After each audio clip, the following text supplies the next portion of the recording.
Hello everyone आज session रे आम डिस्कसन करबा पिला माने मैथ पेडागोजी रो इंपोर्टेंट क्वेश्चन गुड़ाक एमे डिस्कसन करबा आगामी एसएसटी सेवक सेविका जूनियर टीचर ओटीटी एग्जाम 2025 आपण क्लास टी बहुत ही इंपोर्टेंट रहिबो।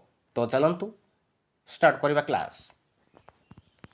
तो फास्ट क्वेश्चन रही पिला माने केउटी गणित शिक्षण रो मुख्य विधि।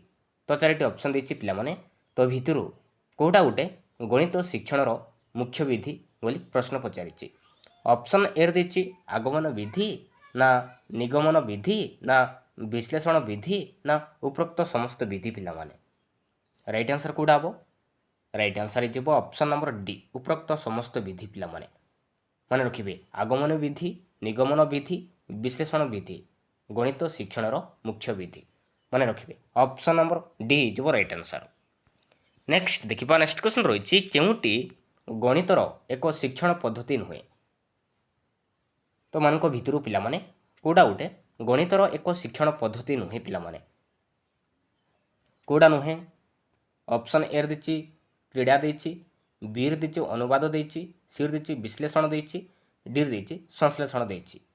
तो भितर कोडा गोटे गणितर एक शिक्षण पद्धति नुहे कोडा नुहे पिला माने माने रखिबे अनुवाद पिला माने अनुवाद किंतु गणितर एक शिक्षण पद्धति नुहे। तो क्रीड़ा हो गला विश्लेषण हो गला संश्लेषण हो गला आरोह हो गला अवरोह हो गला ए सब होची गोटे गोटे गणितर एक शिक्षण पद्धति किंतु अनुवाद नुहे पिला माने माने रखिबे option number B is right answer. Next देखिबा नेक्स्ट क्वेश्चन रही केउ पद्धति रे अर्जित ज्ञान विकसित होइथाय पिला माने केउ पद्धति रे अर्जित ज्ञान विकसित होइथाय बोली प्रश्न पचारिछि। आरोह पद्धति रे ना अवरोह पद्धति रे ना विश्लेषण पद्धति रे ना संश्लेषण पद्धति रे पिला माने माने रखिबे पिला माने आरोह पद्धति रे पिला माने रखिबे आरोह पद्धति रे अर्जित ज्ञान दीर्घस्थायी होइते माने रखिबे। तो option number A is right answer. Next देखिबा तो नेक्स्ट क्वेश्चन रही कौनसी नुआ प्रश्नर समाधान करिवार सबुठारु उपयुक्त पद्धति कौन। कौनसी नुआ प्रश्नर समाधान करिवार सबुठारु उपयुक्त पद्धति कौन पिला माने आरोह पद्धति ना अवरोह पद्धति ना क्रीड़ा पद्धति ना उपरोक्त समस्त पिला माने केउ पद्धति रे कौनसी नुआ प्रश्नर समाधान करिवार सबुठारु उपयुक्त पद्धति केउ पद्धति रे माने रखिबे आरोह पद्धति रे मोस्ट इंपोर्टेंट पिला माने मोस्ट इंपोर्टेंट रहिबो आरोह पद्धति रे कौनसी नुआ प्रश्नर समाधान करिवार सबुठारु उपयुक्त होइताय माने रखिबे option number A is right answer. Next देखिबा नेक्स्ट क्वेश्चन रही अधिकांश क्षेत्र रे समस्या समाधान करिवार अधिकांश क्षेत्र रे समस्या समाधान करिवार केउ पद्धति व्यवहार करा जाय केउ पद्धति व्यवहार करा जाय पिला माने समस्या समाधान करने को हेले आरोह पद्धति रे ना विश्लेषण पद्धति रे ना संश्लेषण पद्धति रे ना अवरोह पद्धति रे पिला माने माने रखिबे एडा इजो पिला माने अवरोह पद्धति रे माने रखिबे व्यवहार करा जायते माने रखिबे option number D is right answer. Next देखिबा नेक्स्ट क्वेश्चन रही केउ गाणितिक पद्धति समय सापेक्ष और मानसिक क्लांति सृष्टि करे केउ पद्धति रे समय सापेक्ष और मानसिक क्लांति सृष्टि करिथाय पिला माने विश्लेषण पद्धति रे ना क्रीड़ा पद्धति रे ना आरोह पद्धति रे ना कौनसी नुहे पिला माने कोड आवर राइट आंसर माने रखिबे राइट आंसर इजिबो ऑप्शन नंबर सी पिला माने आरोह पद्धति रे समय सापेक्ष और मानसिक क्लांति सृष्टि करिथाय माने रखिबे ऑप्शन नंबर सी इजिबो राइट आंसर। नेक्स्ट देखिबा नेक्स्ट क्वेश्चन रही केउ पद्धति रे गाणितिक प्रमाण अपेक्षा प्रमाणर धारा आविष्कृत होइथाय पिला माने केउ पद्धति रे प्रमाण अपेक्षा प्रमाणर धारा आविष्कृत होइथाय विश्लेषण पद्धति रे ना संश्लेषण पद्धति रे ना क्रीड़ा पद्धति रे ना उपरोक्त समस्त पिला माने माने रखिबे पिला माने विश्लेषण पद्धति रे पिला माने option number A is right answer. विश्लेषण पद्धति रे गाणितिक प्रमाण अपेक्षा प्रमाणर धारा आविष्कृत होइथाय माने रखिबे option number A is right answer.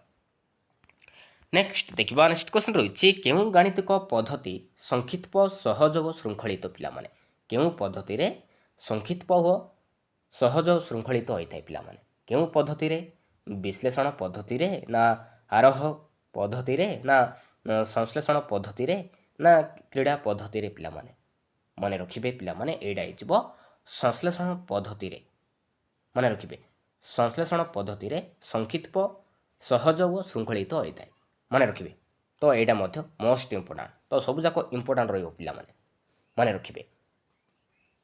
Next ଦେଖିବା ତ ନେକ୍ସଟ କ୍ୱେଶ୍ଚନ୍ ରହିଛି ଏକ ଗାଣିତିକ ସମସ୍ୟାକୁ ବିଭିନ୍ନ ଅର୍ଥପୂର୍ଣ୍ଣ ଅଂଶରେ ବିଭକ୍ତ କରି ସେମାନଙ୍କ ମଧ୍ୟରେ ସମ୍ପର୍କ ସ୍ଥାପନ କରିବା କେଉଁ ପଦ୍ଧତିରେ ଅନ୍ତର୍ଭୁକ୍ତ ହୋଇଥାଏ। ଏକ ଗାଣିତିକ ସମସ୍ୟାକୁ ବିଭିନ୍ନ ଅର୍ଥପୂର୍ଣ୍ଣ ଅଂଶରେ ବିଭକ୍ତ କରି ସେମାନଙ୍କ ମଧ୍ୟରେ ସମ୍ପର୍କ ସ୍ଥାପନ କରିବା କେଉଁ ପଦ୍ଧତିରେ ଅନ୍ତର୍ଗତ ହୋଇଥାଏ ପିଲାମାନେ କେଉଁ ପଦ୍ଧତିରେ ଆରୋହ ନା ଅବରୋହ ନା ସଂଶ୍ଳେଷଣ ନା ବିଶ୍ଳେଷଣ ପିଲାମାନେ ମନେ ରଖିବେ ଏଇଟା ହେଇଯିବ ପିଲାମାନେ ବିଶ୍ଳେଷଣ ପଦ୍ଧତିରେ ମନେ ରଖିବେ ଅନ୍ତର୍ଗତ ହୋଇଥାଏ ଅପସନ୍ ନମ୍ବର ଡି ହେଇଯିବ ରାଇଟ୍ ଆନ୍ସର।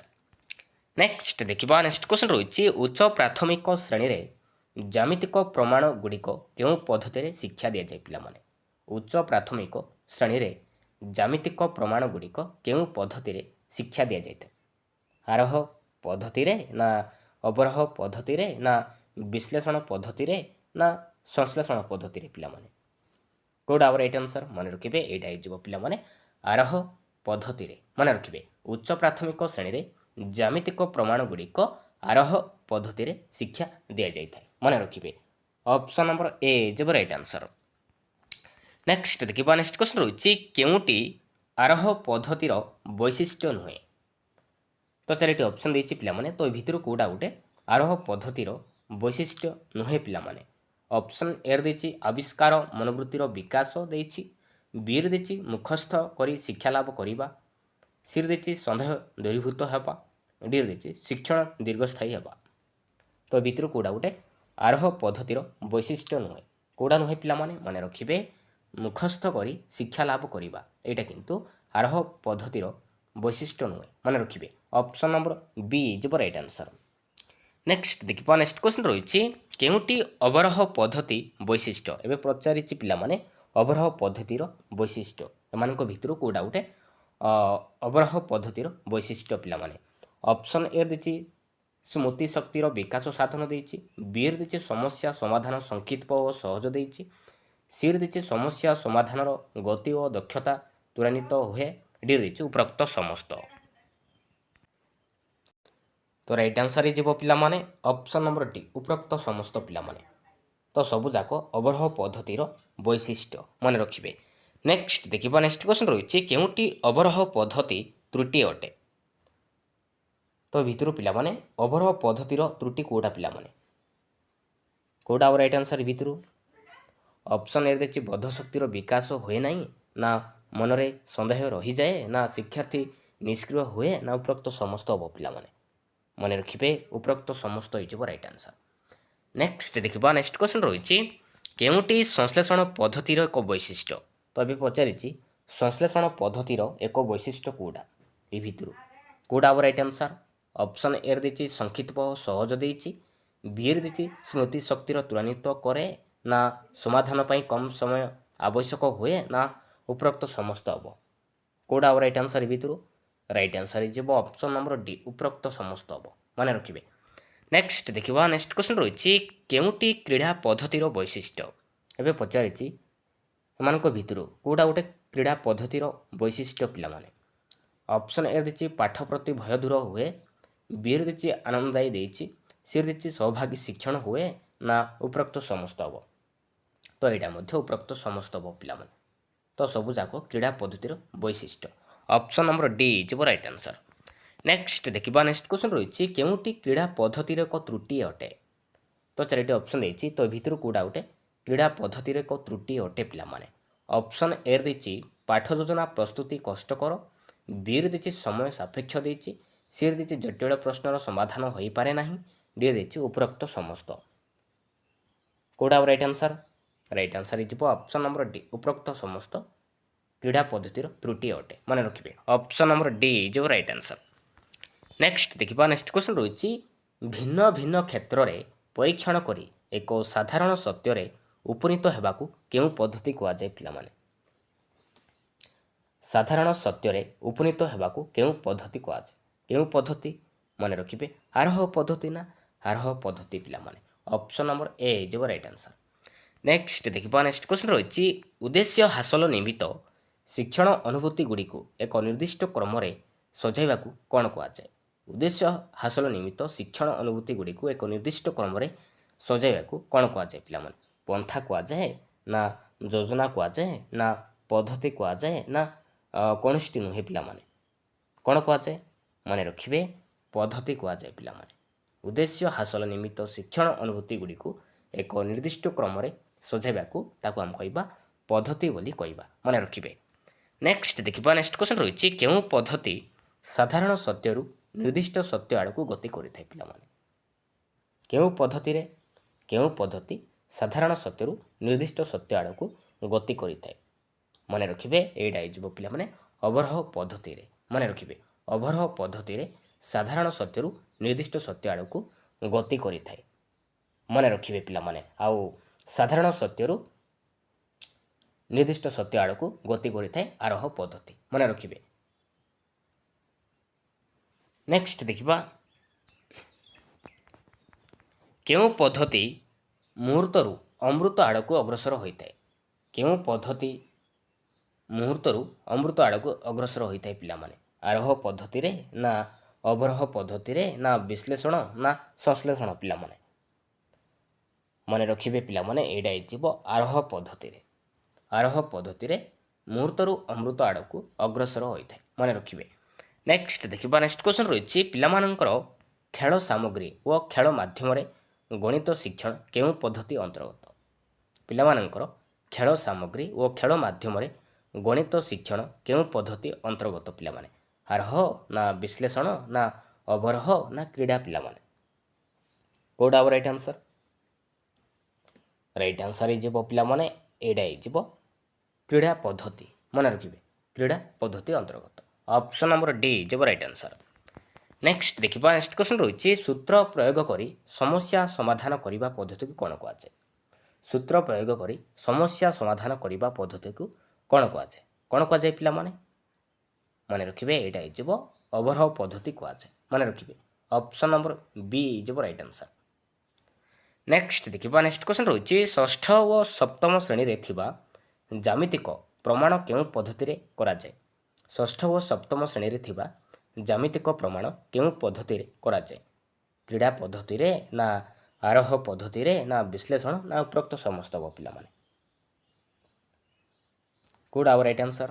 ଏଇଟା ହେଇଯିବ ଆରୋହ ପଦ୍ଧତିରେ କରାଯାଇଥାଏ। ମନେ ରଖିବେ ଷଷ୍ଠ ଓ ସପ୍ତମ ଶ୍ରେଣୀରେ ଥିବା ଜ୍ୟାମିତିକ ପ୍ରମାଣ ଆରୋହ ପଦ୍ଧତିରେ କରାଯାଇଥାଏ। ମନେ ରଖିବେ ଅପସନ୍ ନମ୍ବର ବି ଯିବ ରାଇଟ୍ ଆନ୍ସର। ନେକ୍ସଟ ଦେଖିବା ନେକ୍ସଟ କ୍ୱେଶ୍ଚନ୍ ରହିଛି ଅମୃତ ତଥ୍ୟରୁ ବାସ୍ତବ ତଥ୍ୟ ଆଡ଼କୁ କେଉଁ ପଦ୍ଧତିରେ ଯିବାକୁ ପଡ଼ିଥାଏ ପିଲାମାନେ? ଅମୃତ ତଥ୍ୟରୁ ବାସ୍ତବ ତଥ୍ୟକୁ ଆଡ଼କୁ କେଉଁ ପଦ୍ଧତିରେ ଯିବାକୁ ପଡ଼ିଥାଏ? ଆରୋହ ପଦ୍ଧତିରେ ନା ଅବରୋହ ପଦ୍ଧତିରେ ନା ବିଶ୍ଳେଷଣ ପଦ୍ଧତିରେ ନା ଉପରୋକ୍ତ ସମସ୍ତ ହେବ ପିଲାମାନେ? କେଉଁଟା ହେବ ରାଇଟ୍ ଆନ୍ସର ଏ ଭିତରୁ?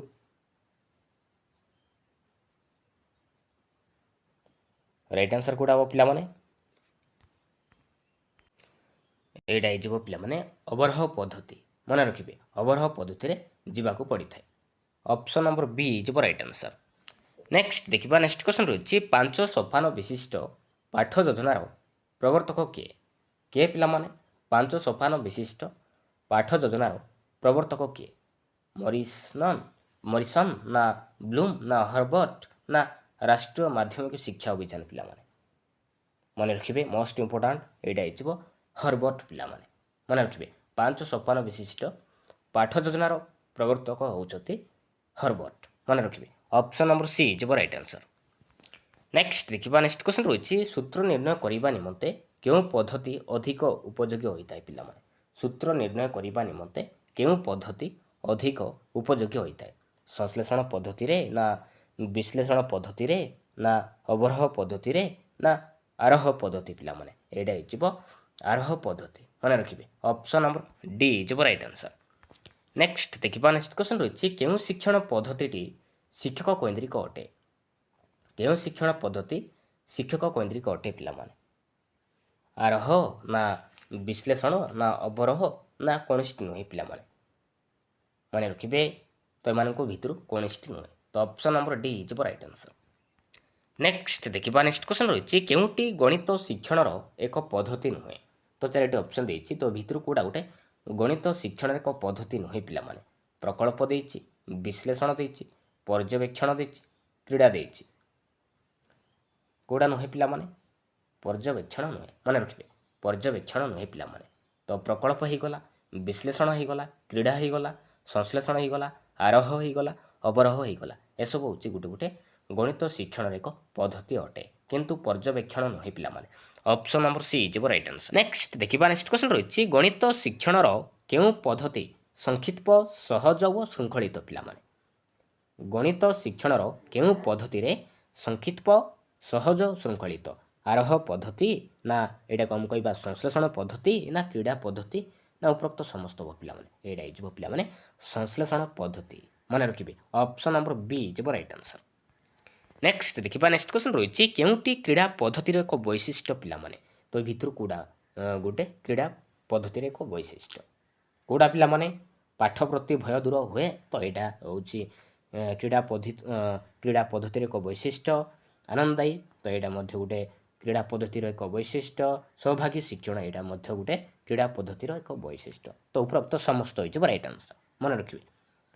नेक्स्ट देखिबा पिलामाने नेक्स्ट क्वेश्चन रही निम्नलिखित मध्यरु केउटी गणित स्वरूप नुहे तो चारिटी ऑप्शन देछि पिलामाने तो भितर कौटा गोटे गणितर स्वरूप नुहे पिलामाने संरचना ना संक्षिप्तता ना व्याख्याकरण ना निर्दिष्ट कर्म पिलामाने कौटा राइट आंसर पिलामाने राइट आंसर हो ऑप्शन नंबर सी पिलामाने व्याख्याकरण एटा किंतु गणितर स्वरूप नुहे तो संरचना हो गला पिलामाने संक्षिप्तता हो गला निर्दिष्ट कर्म हो गला पिलामाने तापर आसुची कोन कोन आसुची युक्ति संगत आसीबो तापर आसीबो सांकेतिक परिप्रकाश आइबो पिलामाने आउ कोन अछि आउ अछि पिलामाने श्रृंखलित मध्य अछि श्रृंखलित तापर अमृत संबंधी अछि पिलामाने निर्दिष्टता अछि एसबू हूँ गणितर गोटे गोटे स्वरूप मन रखिए किंतु व्याख्याकरण नुहे पिलामाने तो option number C is right answer. Next देखिबा नेक्स्ट क्वेश्चन रही संक्षिप्तता हेउछि बुद्धि और धीशक्तिर आत्मा यही उक्तिटी कहार पिलामाने संक्षिप्तता होछि बुद्धि और धीशक्तिर आत्मा यही उक्तिटी कहार टेलरंकर ना शेक्सपियरंकर ना टॉमस मुलरंकर ना अलेक्जेंडर पिलामाने मन रखिबे पिलामाने एटा होछि शेक्सपियर मन रखिबे संक्षिप्तता होछि बुद्धि और धीशक्तिर आत्मा उक्तिटी हेउछि पिलामाने शेक्सपियरंकर मन रखिबे मोस्ट इंपोर्टेंट पिलामाने। तो नेक्स्ट क्वेश्चन देखिबा पिलामाने गणित ज्ञान व दक्षता काहापाई आवश्यक गणित ज्ञान व दक्षता पिलामाने तो यहाँ काहापाई आवश्यक पिलामाने शिक्षार्थी ना व्यवसायी ना दिन मजुरिया ना उपरोक्त समस्त वो पिलामाने मन रखिए पिलामाने उपरोक्त समस्त वो पिलामाने तो गणित ज्ञान दक्षता शिक्षार्थी मानक आवश्यक व्यवसायी आवश्यक दिन मजुरिया आवश्यक तो उपरोक्त समस्त हो राइट आंसर। नेक्स्ट देखिबा नेक्स्ट क्वेश्चन रही केउटी गणितर प्रकृति पिलामाने तो भितर पिलाने कौटा गोटे गणितर एक स्वरूप बा प्रकृति पिलामाने संरचना ना संक्षिप्तता ना निर्दिष्टता ना उपरोक्त समस्त पिलामाने मन रखिए उपरोक्त समस्त गणितर एक स्वरूप संरचना हो गला संक्षिप्तता हो गला निर्दिष्टता हो गला तो उपरोक्त समस्त हो राइट आंसर। नेक्स्ट देखिबा तो नेक्स्ट क्वेश्चन रही निज अनुसार जोड़े कम कहे सेल्फ स्टडी गणित पढ़ा निमंते केउटी सत्य नुहे पिलामाने ऑप्शन ए रही यह शिक्षार्थी को शिक्षण प्रक्रिया आत्मनिर्भरशील करिबारे सहायता करे बी रही यह घोषा पद्धति को उत्साहित करें सी रही यह समय सदुपयोग करें डी रही यह शिक्षार्थीर बौद्धिक दक्षता बढ़ाइबारे सहायता करें तो भितर कौटा गोटे निज अनुसार जोटा आम कहे सेल्फ स्टडी गणित पढ़ा निमंते कौटा भितर कौटा गोटे सत्य नुहे पिलामाने कौटा नुहे पिलामाने मन रखिए ऑप्शन नंबर बी पिलामाने यह घोषा पद्धति को उत्साहित करें यहाँ किंतु निज अनुसार गणित पढ़ा निमंते एक सत्य नुहे मन रखिए option number B is right answer पिलामाने। नेक्स्ट देखिबा नेक्स्ट क्वेश्चन रही बौद्धिक विकासर द्वितीय पर्याय को क्यों पर्याय कहुए बौद्धिक विकासर द्वितीय पर्याय को पिलामाने क्यों पर्याय कहवा संवेदिकारक ନା ସ୍ଥୂଳ ସଂକାର୍ଯ୍ୟଧର୍ମୀ ପର୍ଯ୍ୟାୟ କହିବା ନା ଯଥାଯଥ ସଂକାର୍ଯ୍ୟଧର୍ମୀ ପର୍ଯ୍ୟାୟ କହିବା ନା ପ୍ରାକ୍ ସଂକାର୍ଯ୍ୟଧର୍ମୀ ପର୍ଯ୍ୟାୟ କହିବା ପିଲାମାନେ ମନେ ରଖିବେ ପିଲାମାନେ ପ୍ରାକ୍ ସଂକାର୍ଯ୍ୟଧର୍ମୀ ପର୍ଯ୍ୟାୟ କୁହାଯାଏ ମନେ ରଖିବେ ବୌଦ୍ଧିକ ବିକାଶର ଦ୍ୱିତୀୟ ପର୍ଯ୍ୟାୟ ହେଉଛି ପିଲାମାନେ ପ୍ରାକ୍ ସଂକାର୍ଯ୍ୟଧର୍ମୀ ପର୍ଯ୍ୟାୟ ଆଉ ବୌଦ୍ଧିକ ବିକାଶର ପ୍ରଥମ ପର୍ଯ୍ୟାୟ ହେଉଛି ସମ୍ବେଦୀକାରକ ପର୍ଯ୍ୟାୟ ଦ୍ୱିତୀୟ ହେଇଯିବ ପ୍ରାକ୍ ସଂକାର୍ଯ୍ୟଧର୍ମୀ ହେଇଯିବ ପିଲାମାନେ ଆଉ ତୃତୀୟ ହେଇଯିବ ସ୍ଥୂଳ ସଂକାର୍ଯ୍ୟଧର୍ମୀ ପର୍ଯ୍ୟାୟ ଆଉ ଚତୁର୍ଥ ହେଇଯିବ ଯଥାଯଥ ସଂକାର୍ଯ୍ୟଧର୍ମୀ ପର୍ଯ୍ୟାୟ ହେବ ମନେ ରଖିବେ ତ ରାଇଟ୍ ଆନ୍ସର ହେଇଯିବ ଅପସନ୍ ନମ୍ବର ଡି ପିଲାମାନେ ନେକ୍ସଟ ଦେଖିବା ନେକ୍ସଟ କ୍ୱେଶ୍ଚନ୍ ରହିଛି ଅଧିକ ମିତଭାଷୀ ହେବା ଗଣିତ ଶିକ୍ଷଣର କେଉଁ ମୁଖ୍ୟ ଉଦ୍ଦେଶ୍ୟ ଅନ୍ତର୍ଭୁକ୍ତ ଅଧିକ ମିତଭାଷୀ ହେବା ପିଲାମାନେ ଗଣିତ ଶିକ୍ଷଣର ତ ଭିତରୁ କେଉଁଟା ଗୋଟେ ମୁଖ୍ୟ ଉଦ୍ଦେଶ୍ୟର ଅନ୍ତର୍ଭୁକ୍ତ ଜ୍ଞାନାତ୍ମକ ନା ଭାବାତ୍ମକ ନା ମନକ୍ରିୟାତ୍ମକ ନା ଉପରୋକ୍ତ ସମସ୍ତ ହେବ ପିଲାମାନେ କେଉଁଟା ହେବ ରାଇଟ୍ ଆନ୍ସର ପିଲାମାନେ ଅଧିକ ମିତଭାଷୀ ହେବା ରାଇଟ୍ ଆନ୍ସର କେଉଁଟା ହେବ ରାଇଟ୍ ଆନ୍ସର ହେଇଯିବ ପିଲାମାନେ ଅପସନ୍ ନମ୍ବର କେଉଁଟା ହେବ ବି ହେଇଯିବ ଭାବାତ୍ମକ ପିଲାମାନେ ଅପସନ୍ ନମ୍ବର ବି ନେକ୍ସଟ ଦେଖିବା ନେକ୍ସଟ କ୍ୱେଶ୍ଚନ୍ ରହିଛି ସ୍ଥୂଳ ସଂକାର୍ଯ୍ୟଧର୍ମୀ ପର୍ଯ୍ୟାୟ କେଉଁ ସମୟକୁ କୁହାଯାଏ ପିଲାମାନେ ସ୍ଥୂଳ ସଂକାର୍ଯ୍ୟଧର୍ମୀ ପର୍ଯ୍ୟାୟକୁ କେଉଁ ସମୟକୁ କହିବା ଜନ୍ମଠାରୁ 2 ବର୍ଷ ବୟସ ପର୍ଯ୍ୟନ୍ତକୁ କହିବା ନା 2 ବର୍ଷ 7 ବର୍ଷ ବୟସ ପର୍ଯ୍ୟନ୍ତକୁ କହିବା ନା 7 ବର୍ଷରୁ 12 ବର୍ଷ ବୟସ ପର୍ଯ୍ୟନ୍ତକୁ କହିବା ନା 12 ବର୍ଷରୁ ଉର୍ଦ୍ଧ୍ୱ କହିବା ପିଲାମାନେ ସ୍ଥୂଳ ସଂକାର୍ଯ୍ୟଧର୍ମୀ ପର୍ଯ୍ୟାୟ ମନେ ରଖିବେ ପିଲାମାନେ ସ୍ଥୂଳ ସଂକାର୍ଯ୍ୟଧର୍ମୀ ପର୍ଯ୍ୟାୟ ଯେଉଁଟାକି 7 ବର୍ଷରୁ 12 ବର୍ଷ ବୟସ ପର୍ଯ୍ୟନ୍ତକୁ ଆମେ କହିବା ସ୍ଥୂଳ ସଂକାର୍ଯ୍ୟଧର୍ମୀ ପର୍ଯ୍ୟାୟ କହିବା ଆଉ ଜନ୍ମଠାରୁ 2 ବର୍ଷ ବୟସ ପର୍ଯ୍ୟନ୍ତକୁ ଆମେ କହିବା ପିଲାମାନେ ସମ୍ବେଦୀକାରକ ପର୍ଯ୍ୟାୟ କହିବା ଆଉ 2 ବର୍ଷରୁ 7 ବର୍ଷ ବୟସ ପର୍ଯ୍ୟନ୍ତକୁ ଆମେ କହିବା ପିଲାମାନେ ପ୍ରାକ୍ ସଂକାର୍ଯ୍ୟଧର୍ମୀ ପର୍ଯ୍ୟାୟ କହିବା ଆଉ 12 ବର୍ଷରୁ ଉର୍ଦ୍ଧ୍ୱ ତାକୁ ଆମେ କହିବା ପିଲାମାନେ ଯଥାଯଥ ସଂକାର୍ଯ୍ୟଧର୍ମୀ ପର୍ଯ୍ୟାୟ କହିବା ମନେ ରଖିବେ ମୋଷ୍ଟ ଇମ୍ପୋର୍ଟାଣ୍ଟ ରାଇଟ୍ ଆନ୍ସର ହେଇଯିବ ଅପସନ୍ ନମ୍ବର ସି ପିଲାମାନେ ନେକ୍ସଟ ଦେଖିବା ନେକ୍ସଟ କ୍ୱେଶ୍ଚନ୍ ରହିଛି ଗଣିତ ଶିକ୍ଷାର ଲକ୍ଷ୍ୟକୁ କିଏ ବୃହତ୍ତର ଲକ୍ଷ୍ୟ ଓ ସଂକୀର୍ଣ୍ଣ ଲକ୍ଷ୍ୟ ହିସାବରେ ଭାଗ କରିଛନ୍ତି କିଏ ପିଲାମାନେ ହ୍ୱେଲର ନା ଜିନ୍ ପିଆଜ ନା ଜର୍ଜ ପଲି ନା ସେକ୍ସପିୟର ପିଲାମାନେ ମନେ ରଖିବେ ଜର୍ଜ ପଲି ପିଲାମାନେ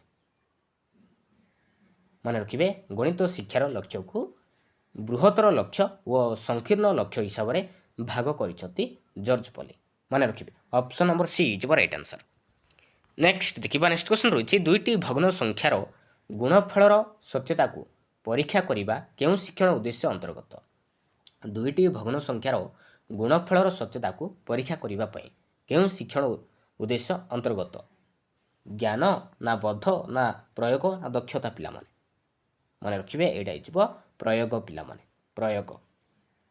ପ୍ରୟୋଗ ଶିକ୍ଷଣ ଉଦ୍ଦେଶ୍ୟ ଅନ୍ତର୍ଗତ ହୋଇଥାଏ ଅପସନ୍ ନମ୍ବର ସି ଯିବ ରାଇଟ୍ ଆନ୍ସର ନେକ୍ସଟ ଦେଖିବା ନେକ୍ସଟ କ୍ୱେଶ୍ଚନ୍ ରହିଛି ଉଚ୍ଚ ପ୍ରାଥମିକ ସ୍ତରରେ ଗଣିତ ଶିକ୍ଷାଦାନର ଉଦ୍ଦେଶ୍ୟ ନିମ୍ନରେ ପ୍ରଦତ୍ତ ଉକ୍ତିମାନଙ୍କ ମଧ୍ୟରୁ କେଉଁଟି ଉଚ୍ଚ ପ୍ରାଥମିକ ସ୍ତରରେ ଗଣିତ ଶିକ୍ଷାଦାନର ଉଦ୍ଦେଶ୍ୟ କେଉଁଟା ପିଲାମାନେ ଭିତରୁ ଅପସନ୍ ଏ ଦେଇଛି ଗାଣିତିକ ମନୋବୃତ୍ତିର ବିକାଶ ବିରେ ଦେଇଛି ଗାଣିତିକ ଭାଷା ଓ ଚିହ୍ନର ବ୍ୟବହାର ନା ଯୁକ୍ତିମୂଳକ ବିକାଶ ନା ଉପରୋକ୍ତ ସମସ୍ତ ହେବ ପିଲାମାନେ ମନେ ରଖିବେ ଯୁକ୍ତିମୂଳକ ବିକାଶ ହେବ ପିଲାମାନେ ଉଚ୍ଚ ପ୍ରାଥମିକ ସ୍ତରର ଗଣିତ ଶିକ୍ଷାଦାନର ଉଦ୍ଦେଶ୍ୟ ହେଉଛି ଯୁକ୍ତିମୂଳକ ବିକାଶ ଅପସନ୍ ନମ୍ବର ସି ହେଇଯିବ ରାଇଟ୍ ଆନ୍ସର ନେକ୍ସଟ ଦେଖିବା ନେକ୍ସଟ କ୍ୱେଶ୍ଚନ୍ ରହିଛି କେଉଁଟି ହେଉଛି ପ୍ରକୃତ ଶିକ୍ଷାଦାନ ତ 4ଟି ଅପସନ୍ ଦେଇଛି ପିଲାମାନେ ତ ଭିତରୁ କେଉଁଟା ଗୋଟେ ପ୍ରକୃତ ଶିକ୍ଷାଦାନ ପିଲାମାନେ ଅପସନ୍ ଏ ଦେଇଛି ଗଣିତଟିକୁ ବୁଝେଇବା ନା ଗଣିତଟିକୁ କଷିଦେବା ନା ଗଣିତଟିର ସମାଧାନ କରିବାରେ ସାହାଯ୍ୟ କରିବା ନା ଉପରୋକ୍ତ ସମସ୍ତ ପିଲାମାନେ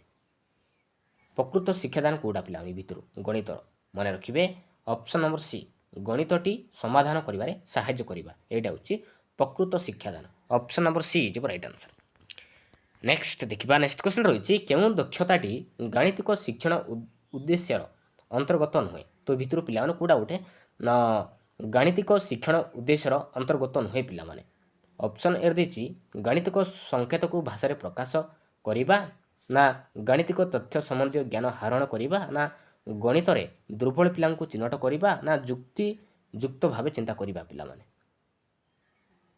କେଉଁଟା ହେବ ରାଇଟ୍ ଆନ୍ସର ମନେ ରଖିବେ ରାଇଟ୍ ଆନ୍ସର ହେଇଯିବ ଅପସନ୍ ନମ୍ବର ସି ଗଣିତରେ ଦୁର୍ବଳ ପିଲାଙ୍କୁ ଚିହ୍ନଟ କରିବା ଏଇଟା କିନ୍ତୁ ଗାଣିତିକ ଶିକ୍ଷଣ ଉଦ୍ଦେଶ୍ୟ ଅନ୍ତର୍ଗତ ନୁହେଁ ଅପସନ୍ ନମ୍ବର ସି ହେଇଯିବ ରାଇଟ୍ ଆନ୍ସର ନେକ୍ସଟ ଦେଖିବା ନେକ୍ସଟ କ୍ୱେଶ୍ଚନ୍ ରହିଛି God is a supreme mathematician who created this well ordered and systematic universe. ଏହି ଉକ୍ତିଟି କାହାର ପିଲାମାନେ? God is a supreme mathematician who created this well ordered and systematic universe. ଏହି ଉକ୍ତିଟି କାହାର? James ଜିନ୍ସଙ୍କର ନା ଜାତୀୟ ଶିକ୍ଷାନୀତି 1986 ନା ଡେଭିଡ୍ ୱେଲର ନା ପିଆଜେ ପିଲାମାନେ? ଏହି ଉକ୍ତିଟି କାହାର ପିଲାମାନେ? ମନେ ରଖିବେ ଜେମ୍ସ ଜିନ୍ସଙ୍କର। ଜେମ୍ସ ଜିନ୍ସଙ୍କର ଏହି ଉକ୍ତିଟି ମନେ ରଖିବେ। ଅପସନ୍ ନମ୍ବର ଏ ହେଇଯିବ ରାଇଟ୍ ଆନ୍ସର। ନେକ୍ସଟ ଦେଖିବା କେଉଁ ପର୍ଯ୍ୟାୟରେ ଶିଶୁଟି ସଂଖ୍ୟାଗୁଡ଼ିକୁ ଓଲଟା କହିବା ଆରମ୍ଭ କରେ ପିଲାମାନେ? କେଉଁ ପର୍ଯ୍ୟାୟରେ ଶିଶୁଟି ସଂଖ୍ୟାଗୁଡ଼ିକୁ ଓଲଟା କହିବା ଆରମ୍ଭ କରିଥାଏ? କେଉଁ ପଦ୍ଧତି ପିଲାମାନେ? କେଉଁ ପର୍ଯ୍ୟାୟ ପିଲାମାନେ? ଯଥାଯଥ ସଂକାର୍ଯ୍ୟ ନା ସ୍ଥୂଳ ସଂକାର୍ଯ୍ୟ ନା ପ୍ରାକ୍ ସଂକାର୍ଯ୍ୟ ନା ସମ୍ବିତିକାରକ ପିଲାମାନେ? କୋଉଟା ହେବ ରାଇଟ୍ ଆନ୍ସର? ମନେ ରଖିବେ ରାଇଟ୍ ଆନ୍ସର ହେଇଯିବ ଅପସନ୍ ନମ୍ବର ବି, ସ୍ଥୂଳ ସଂକାର୍ଯ୍ୟ ଧର୍ମୀ ପର୍ଯ୍ୟାୟରେ ଶିଶୁଟି ସଂଖ୍ୟାଗୁଡ଼ିକୁ ଓଲଟା କହିବା ଲେଖିବା ଆରମ୍ଭ କରିଥାଏ। ମନେ ରଖିବେ ଅପସନ୍ ନମ୍ବର ବି ହେଇଯିବ ରାଇଟ୍ ଆନ୍ସର। ନେକ୍ସଟ ଦେଖିବା ନେକ୍ସଟ କ୍ୱେଶ୍ଚନ୍ ରହିଛି ଉପଲବ୍ଧ ସମସ୍ତ ତଥ୍ୟ ସର୍ତ୍ତ ବା ସମ୍ବଳର ବିନିଯୋଗ କରି ଗାଣିତିକ ସମସ୍ୟାର ସମାଧାନ କରିବାକୁ କ'ଣ କୁହାଯାଏ? କ'ଣ କୁହାଯାଏ ପିଲାମାନେ? ଉପଲବ୍ଧ ସମସ୍ତ ତଥ୍ୟ ସର୍ତ୍ତ ବା ସମ୍ବଳର ବିନିଯୋଗ କରି ଗାଣିତିକ ସମସ୍ୟାର ସମାଧାନ କରିବାକୁ କ'ଣ କୁହାଯାଏ? କ'ଣ କୁହାଯାଏ ପିଲାମାନେ? ସମସ୍ୟା ସମାଧାନ କୁହାଯାଏ ନା ଅନ୍ୱେଷଣ ପ୍ରବଣତା କୁହାଯାଏ ନା ଆକଳନ କୁହାଯାଏ ନା ଇଷ୍ଟତମୀକରଣ କୁହାଯାଏ ପିଲାମାନେ? କ'ଣ କୁହାଯାଏ? ମନେ ରଖିବେ ଇଷ୍ଟତମୀକରଣ କୁହାଯାଏ। ଅପସନ୍ ନମ୍ବର ଡି ଯିବ ରାଇଟ୍ ଆନ୍ସର। ନେକ୍ସଟ ଦେଖିବା ନେକ୍ସଟ କ୍ୱେଶ୍ଚନ୍ ରହିଛି କେଉଁ ପଦ୍ଧତିରେ ଅର୍ଜିତ ଜ୍ଞାନ ଦୀର୍ଘସ୍ଥାୟୀ ହୋଇଥାଏ? କେଉଁ ପଦ୍ଧତି ପିଲାମାନେ? କେଉଁ ପଦ୍ଧତିରେ ଅର୍ଜିତ ଜ୍ଞାନ ଦୀର୍ଘସ୍ଥାୟୀ ହୋଇଥାଏ? ଆରୋହ ପଦ୍ଧତି ନା ଅବରୋହ ପଦ୍ଧତିରେ ନା ବିଶ୍ଳେଷଣ ନା ସଂଶ୍ଳେଷଣ ପିଲାମାନେ? ମନେ ରଖିବେ ଏଇଟା ହେଇଯିବ ପିଲାମାନେ ଆରୋହ ପଦ୍ଧତିରେ। ଅପସନ୍ ନମ୍ବର ଏ ହେଇଯିବ ରାଇଟ୍ ଆନ୍ସର। ଆରୋହ ପଦ୍ଧତିରେ ଅର୍ଜିତ ଜ୍ଞାନ ଦୀର୍ଘସ୍ଥାୟୀ ହୋଇଥାଏ। Option number A. ନେକ୍ସଟ ଦେଖିବା ନେକ୍ସଟ କ୍ୱେଶ୍ଚନ୍ ରହିଛି କେଉଁ ଗାଣିତିକ ପଦ୍ଧତି ସଂକ୍ଷିପ୍ତ ସହଜ ଓ ଶୃଙ୍ଖଳିତ ପିଲାମାନେ? କେଉଁ ପଦ୍ଧତିରେ? ସଂଶ୍ଳେଷଣ ନା ସଂଶ୍ଳେଷଣ ପିଲାମାନେ? Option number C. ନେକ୍ସଟ ଦେଖିବା ନେକ୍ସଟ କ୍ୱେଶ୍ଚନ୍ ରହିଛି 5 ସୋପାନ ବିଶିଷ୍ଟ ପାଠ ଯୋଜନାର ପ୍ରବର୍ତ୍ତକ କିଏ ପିଲାମାନେ? 5 ସୋପାନ ବିଶିଷ୍ଟ ପାଠ ଯୋଜନାର ପ୍ରବର୍ତ୍ତକ କିଏ? କିଏ ପିଲାମାନେ? ମନେ ରଖିବେ ହର୍ବର୍ଟ ପିଲାମାନେ। ନେକ୍ସଟ କ୍ଲାସରେ ଆମେ ଡିସ୍କସନ୍ କରିଥିଲେ ହର୍ବର୍ଟ। ଅପସନ୍ ନମ୍ବର ସି ଯିବ ରାଇଟ୍ ଆନ୍ସର। ତ ନେକ୍ସଟ କ୍ୱେଶ୍ଚନ୍ ଦେଖିବା କେଉଁଟି ଗଣିତ ଶିକ୍ଷଣର ଏକ ପଦ୍ଧତି ନୁହେଁ? ତ ଭିତରୁ ପିଲାମାନେ କେଉଁଟା ଗୋଟେ ଗଣିତର ଶିକ୍ଷଣର ଏକ ପଦ୍ଧତି ନୁହେଁ ପିଲାମାନେ? ପ୍ରକଳ୍ପ ନା ବିଶ୍ଳେଷଣ ନା ପର୍ଯ୍ୟବେକ୍ଷଣ ନା କ୍ରୀଡ଼ା ପିଲାମାନେ? କେଉଁଟା ହେବ ରାଇଟ୍ ଆନ୍ସର? ଏ ଭିତରୁ ମନେ ରଖିବେ ରାଇଟ୍ ଆନ୍ସର ହେଇଯିବ ଅପସନ୍ ନମ୍ବର ସି ପର୍ଯ୍ୟବେକ୍ଷଣ ପିଲାମାନେ। ମନେ ରଖିବେ ଗଣିତ ଶିକ୍ଷଣର ଏକ ପଦ୍ଧତି ନୁହେଁ ପର୍ଯ୍ୟବେକ୍ଷଣ। ପ୍ରକଳ୍ପ ହେଇଗଲା, ବିଶ୍ଳେଷଣ ହେଇଗଲା, କ୍ରୀଡ଼ା ହେଇଗଲା, ସଂଶ୍ଳେଷଣ ହେଇଗଲା ପିଲାମାନେ। ଆରୋହ ଅବରୋହ ଏସବୁ ହେଉଛି ଗଣିତର ଏକ ପଦ୍ଧତି କିନ୍ତୁ ପର୍ଯ୍ୟବେକ୍ଷଣ ନୁହେଁ। ନେକ୍ସଟ ଦେଖିବା ନେକ୍ସଟ କ୍ୱେଶ୍ଚନ୍ ରହିଛି ବିଶ୍ଳେଷଣ ପଦ୍ଧତିରେ ଆମେ କିପରି ଭାବରେ ଅଗ୍ରସର ହୋଇଥାଉ ପିଲାମାନେ? କିପରି ଭାବରେ ଅଗ୍ରସର ହୋଇଥାଉ? କିପରି ଭାବରେ ପିଲାମାନେ? ମନେ ରଖିବେ ପିଲାମାନେ ଅଜ୍ଞାତରୁ ଜ୍ଞାତ ପିଲାମାନେ। ଅଜ୍ଞାତରୁ ଜ୍ଞାତ ଆଡ଼କୁ ଆମେ ଅଗ୍ରସର ହୋଇଥାଉ। ମନେ ରଖିବେ। ନେକ୍ସଟ ଦେଖିବା ନେକ୍ସଟ କ୍ୱେଶ୍ଚନ୍ ରହିଛି ମୌଳିକ ସଂଗଠନବାଦର ମୁଖ୍ୟ ପ୍ରବକ୍ତା କିଏ ପିଲାମାନେ? ମୌଳିକ ସଂଗଠନବାଦର ମୁଖ୍ୟ ପ୍ରବକ୍ତା କିଏ? ଗ୍ଲାସରଫେଲ୍ଡ ନା ବ୍ରୁନର ନା ଭାଇଗଟିକ୍ସ ନା ପିଆଜେ ପିଲାମାନେ? କିଏ? କୋଉଟା ହେବ ରାଇଟ୍ ଆନ୍ସର? ମୌଳିକ ମୋଷ୍ଟ ଇମ୍ପୋର୍ଟାଣ୍ଟ ମୌଳିକ ସଂଗଠନବାଦର ମୁଖ୍ୟ ପ୍ରବକ୍ତା କିଏ? ମନେ ରଖିବେ ଗ୍ଲାସରଫେଲ୍ଡ ପିଲାମାନେ। ଗ୍ଲାସରଫେଲ୍ଡ। ଆଉ ସାମାଜିକ ସଂଗଠନର ମୁଖ୍ୟ ପ୍ରବକ୍ତା କିଏ? କିଏ ପିଲାମାନେ? ମନେ ରଖିବେ ଭାଇଗଟିକ୍ସ। ଅପସନ୍ ନମ୍ବର ସି ଯିବ। ମନେ ରଖିବେ ଏଇଟା ହେଉଛି ସାମାଜିକ ସଂଗଠନବାଦର ମୁଖ୍ୟ ପ୍ରବକ୍ତା। ଏଇଟା ହେଉଛି ମୌଳିକ ସଂଗଠନବାଦର ମୁଖ୍ୟ ପ୍ରବକ୍ତା। ମନେ ରଖିବେ ଅପସନ୍ ନମ୍ବର ଏ। ନେକ୍ସଟ ଦେଖିବା ନେକ୍ସଟ କ୍ୱେଶ୍ଚନ୍ ରହିଛି କେଉଁଟି ଶିକ୍ଷାର୍ଥୀ ସହାୟକ ପରିବେଶ? ତ ଭିତରୁ ପିଲାମାନେ କୋଉଟା ଗୋଟେ ଶିକ୍ଷାର୍ଥୀର ସହାୟକ ପରିବେଶ ପିଲାମାନେ? ବିଦ୍ୟାଳୟ ପରିବେଶ ନା ଅବସର ବିନୋଦନ କାର୍ଯ୍ୟ ନା ଶିକ୍ଷଣ ଉପକରଣ ନା ଉପରୋକ୍ତ ସମସ୍ତ ପିଲାମାନେ? ତ ସବୁଯାକ ପିଲାମାନେ ଶିକ୍ଷାର୍ଥୀଙ୍କ ପାଇଁ ସହାୟକ ପରିବେଶ। ମନେ ରଖିବେ ଅପସନ୍ ନମ୍ବର ଡି।